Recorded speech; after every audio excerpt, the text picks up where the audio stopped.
My name is Dr. John Moyle. With me is Megan Perdue, and today we're going to talk about protecting your flock. Specifically, we're going to talk today about predation.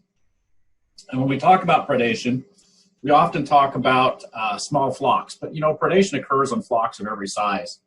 In fact, a little while ago, I was visiting with somebody that raises organic commercial organic poultry, and they lost over 1,000 birds to a fox before they were able to get the fox. So it happens everywhere, and that can be very economically damaging.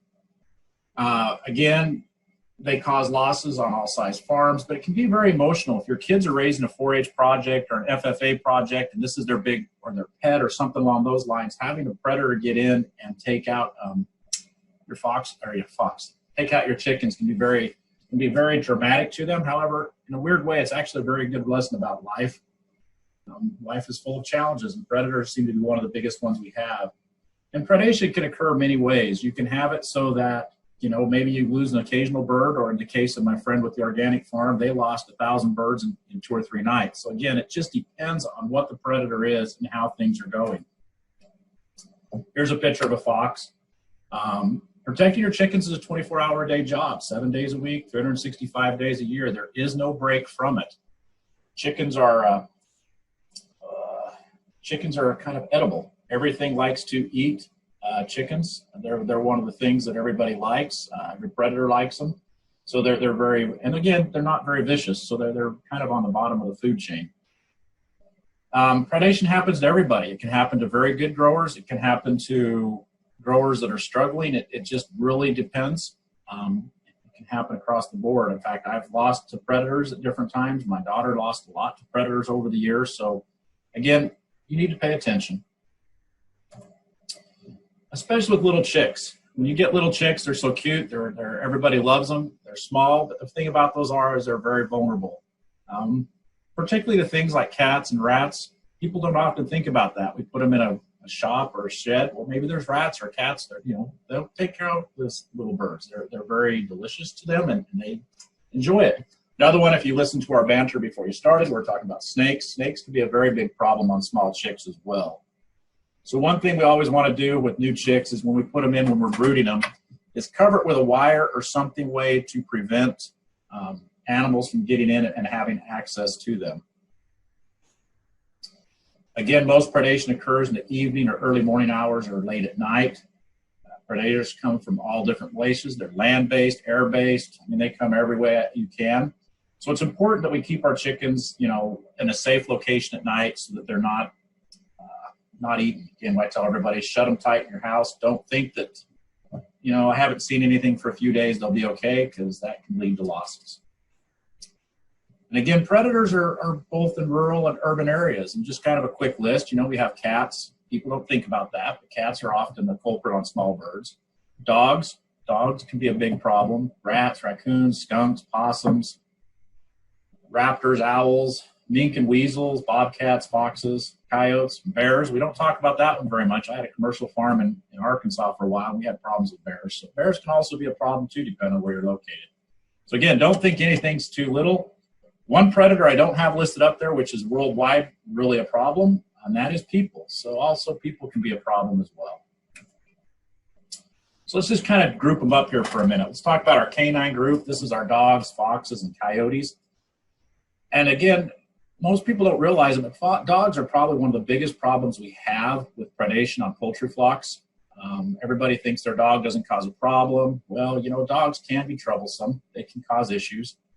And again, when dogs are running as a pack, they tend to cause a lot more problems than they wouldn't do if they were running alone. They're kind of like teenagers. You put a bunch of them together and they cause problems one-on-one, not too bad. Again, if you're going to call animal control, which is the best thing to do if you're having problems with pets or neighbors' dogs, let them know that you have poultry or livestock and that the issue is that they're causing some predation problems, and they will usually assist you.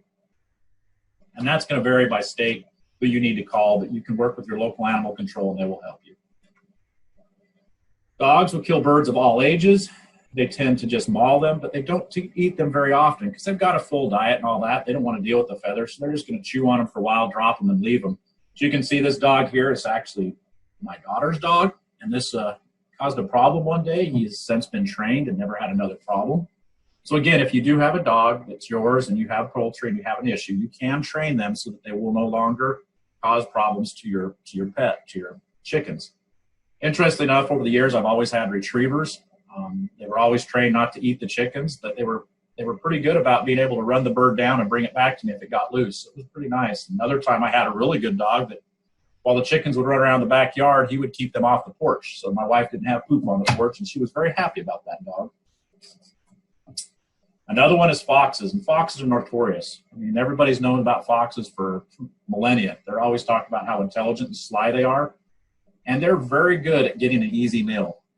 Foxes will watch, they'll stake out a farm, they'll watch it for a while, and then attack when they think the time is right.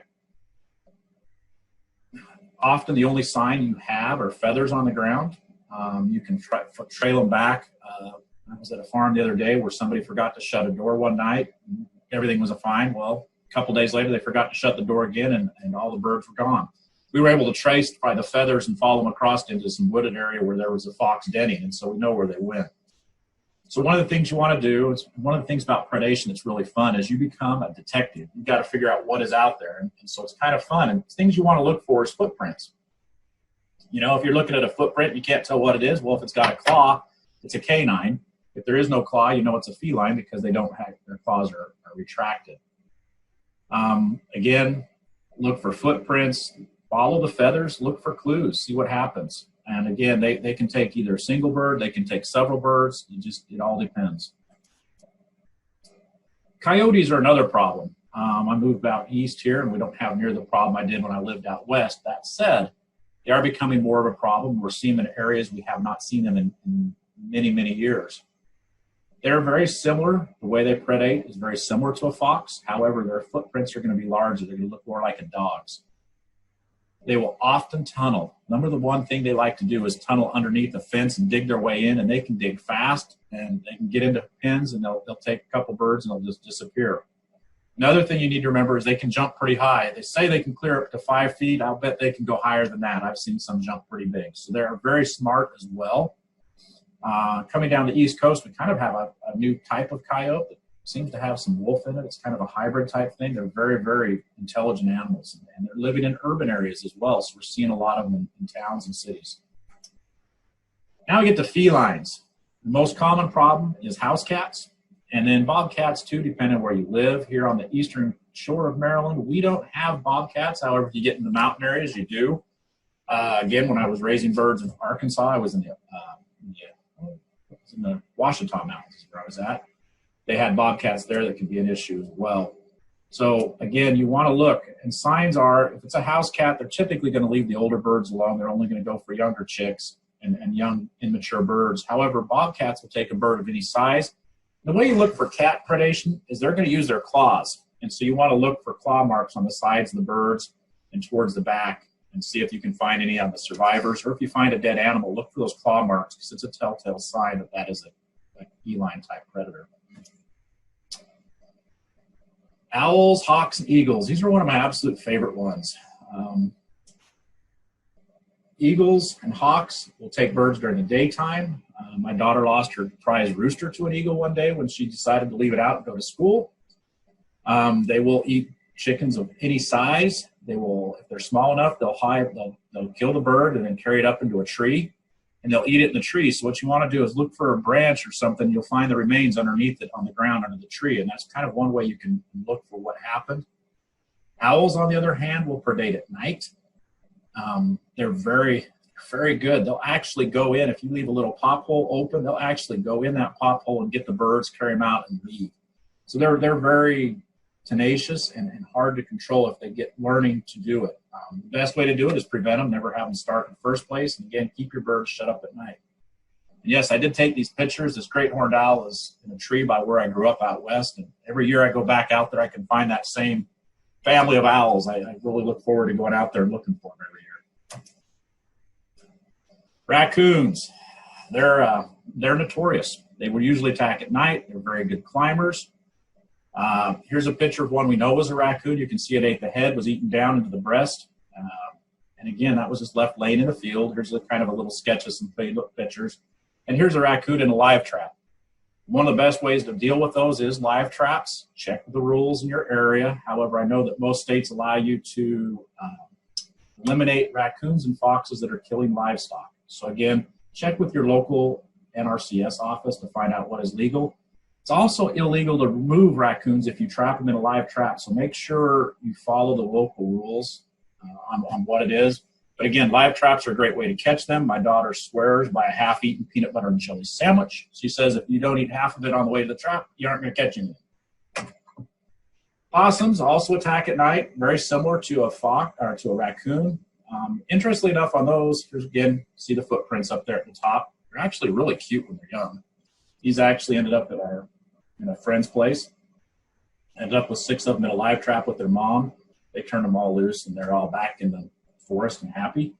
But again, you want to look for like wings. I mean, I've had so many of them, they'll eat everything, but they'll see a pair of feet laying there and 2 wingtips, and that's it. So they're very tenacious when they get going, and they want to they'll eat a lot. They'll eat a lot more than you think they will. And they can get through holes. They're very good climbers as well. This is one I'm very thankful I don't have to deal with where I live now, but I have dealt with them for many years in other parts of the country. Skunks. The easiest way to tell it's a skunk is by the smell. You can tell right away. They have an odor that it seems to linger, shall we put it that way. And they do typically prey on eggs. I've seen them more of an egg threat than anything else, and younger birds as well. I've really never had them kill adult birds, but they say if they do, they usually just eat the head and the entrails and the neck. So again, if you look at the face, they look very similar to a Weasels and Mink. Rats. You don't talk about rats very often. I've worked on research farms and other places near urban areas, and we have had issues with rats coming through sewer pipes and things like that. And rats are mainly a problem for eggs and for chicks. They also cause a lot of other issues as well. As they get into feed, they contaminate it. They can spread disease that way. It's unhealthy for your animals. It's unhealthy for you. They create an unsanitary environment. You don't want rat poop or urine on your eggs or on your where your birds are growing. So it's very important to take care of rat problems. Every farmer should have a rodent control program and use it and keep it up to date. Make sure that you're doing the best that you can to keep them out.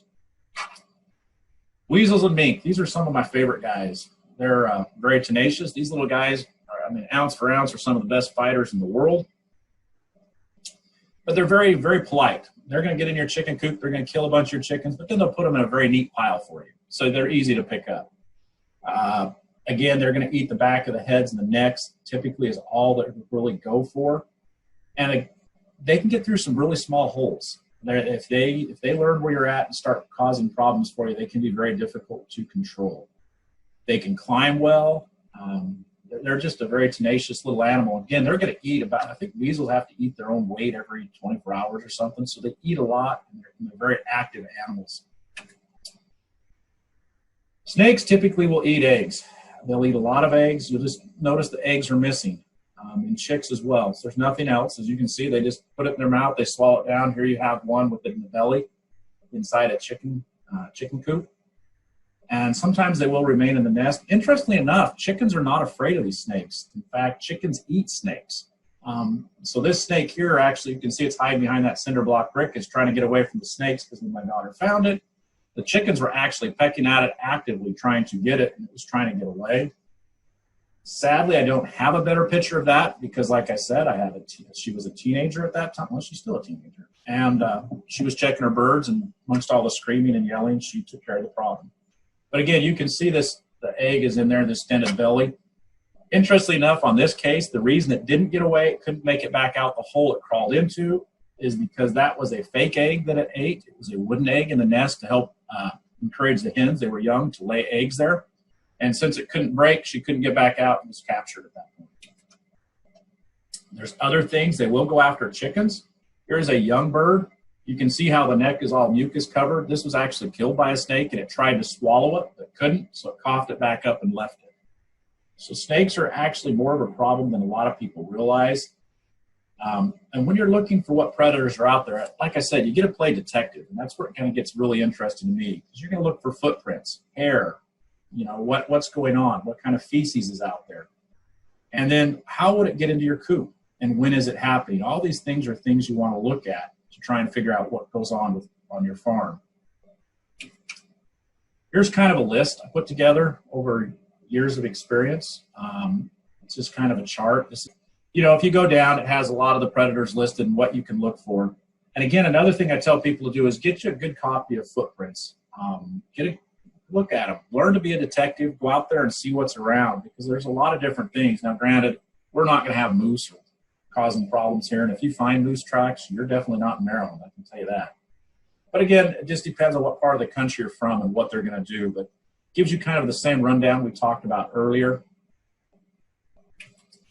So preventing predation, how do we do that? Well, one of the best ways you can do it is through your housing. Make sure that your birds are kept in a coop that is very secure. Are there any holes? Are there any, all the windows, are they covered with wire that is strong enough to prevent a predator from coming through? Granted, if you've got bears, it ain't going to happen. But the rest of them we can prevent fairly easily. One of the biggest problems I say that is keep them locked up in your building is the majority of us with backyard flocks, now we want them to run around the yard a little bit, or we're losing organic type production. When we get into those type things, keep them locked up 24/7 isn't feasible, or it's not the desired option that we want. So in that case, we're going to let them out into open areas. And I encourage everybody that lets their birds run out in open areas to make sure that they're enclosed with a fence that keeps predators out. Now, that can be an electric fence. I see a lot of people using electric fences nowadays, especially in small-scale production situations. Or if you have like a permit run, then you want to bury the fence so that the predator can't dig in. And I'm going to show you a picture in just a second. You want to use PVC-coated wire, and that's very important because when we start burying wire, it can rust very quickly and disappear, and then we don't have any protection at all. We want to go down at least a foot, if not more. And then when you get down at about a foot, you want to turn and go 90 degrees away from your coop. So you're making an L. So any predator that digs down in there, and that digs itself into a corner. So the wire makes an L, it digs down, it gets into that corner. Kind of like this picture here. If you look, you can see the one on the right. See how that wire goes out? That's kind of what you want to do, but you do that underground so that any predator, well, this will work too. It's above ground, but again, in this case, you got to worry about it to keep your weeds back. But again, that will also prevent the predators from digging. So as they try and dig, they're stuck in a corner. They can't get underneath the fence. Another important thing to do is cover the top of your coop or your run area. You see here, this will keep the hawks and the eagles out.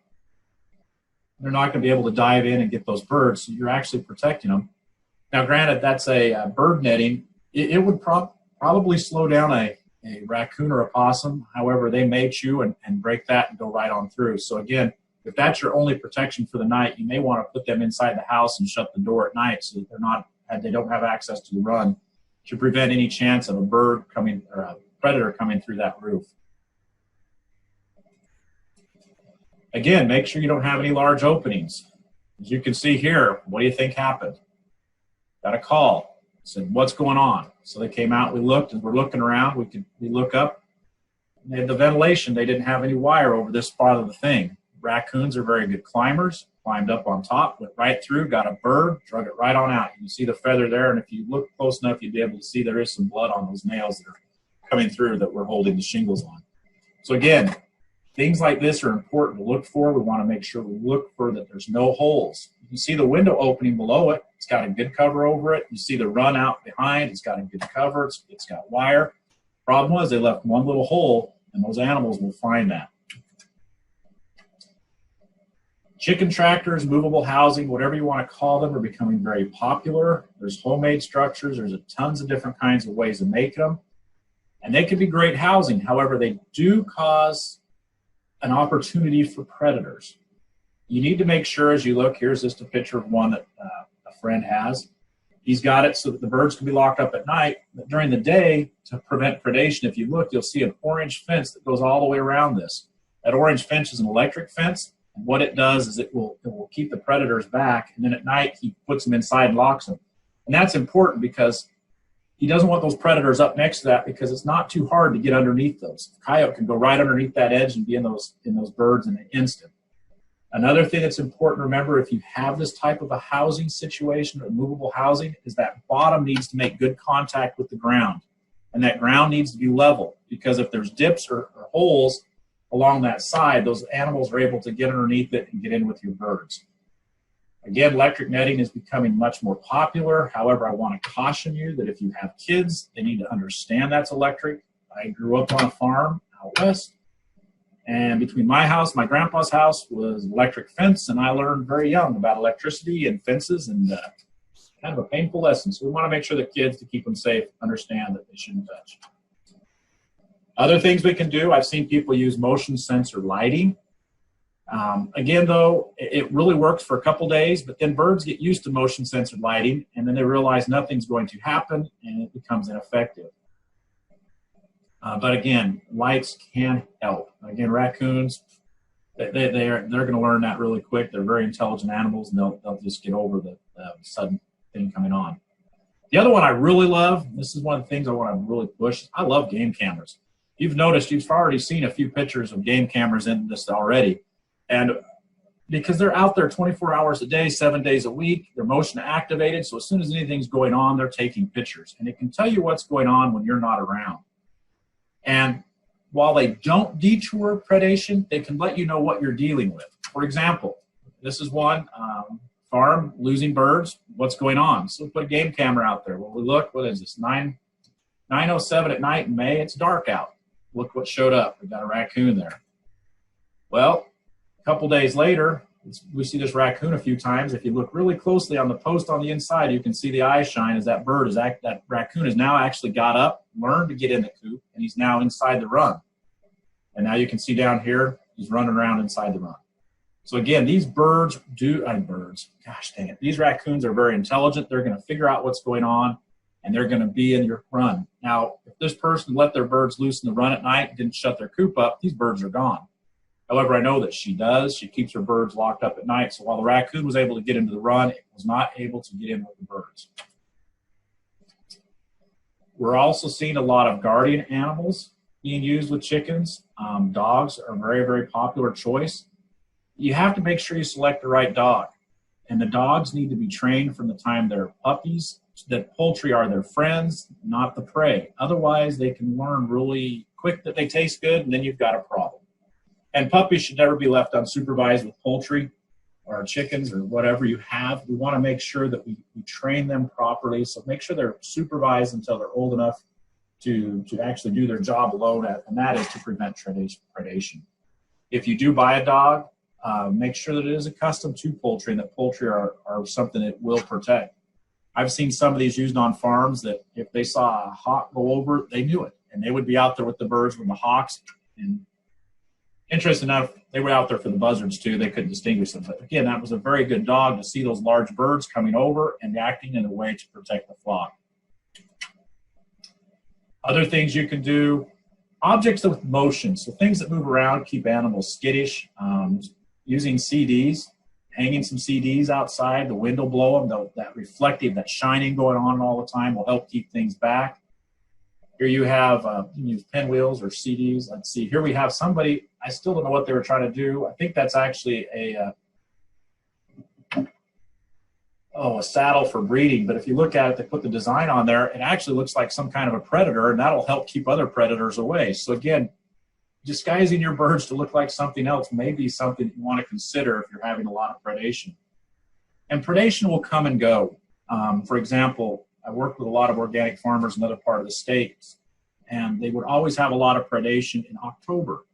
And we went through back and forth, and what it was is the hawks are migrating through that area at that time. So as those hawks would migrate through, we encourage farmers to keep their birds locked up or under tighter control, because those hawks are going to migrate.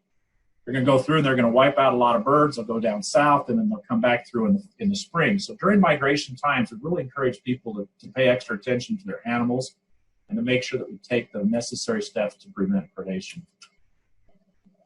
Other things we can do is noisemakers. Now, wind chimes sounds funny. They can work for a little while, but again, animals get used to it. Here we have a propane cannon. These are kind of fun. They don't shoot anything. It says cannon, but it doesn't do anything. It just makes a loud boom. If you're going to do something like that, let your neighbors know what's going on. You can actually have some very interesting interaction with the neighbors if they don't understand what you're doing. But again, these things, they're 24 hours a day out there. Animals become accustomed to them, and then they're no longer creating a fear factor, and they'll their usefulness is limited. As you've seen, a lot of pictures of live traps. I'm a huge fan of live traps. I think it's a great way to capture animals and relocate them to safe areas. But in doing that, you want to make sure you check with your Department of Natural Resources before you relocate an animal, because you want to follow all the rules. Most states, I've lived in several out west and Midwest, you're allowed to shoot foxes and raccoons that are causing problems. Not everybody wants to do that. So again, a live trap is another solution to that. And again, if you work with your local Department of Natural Resources, they will be able to give you some good advice and some guidance and probably help you with it as well. Most of them will pick up the animals and help relocate them. They're really good folks to work with, and I've had good experience with them over the years.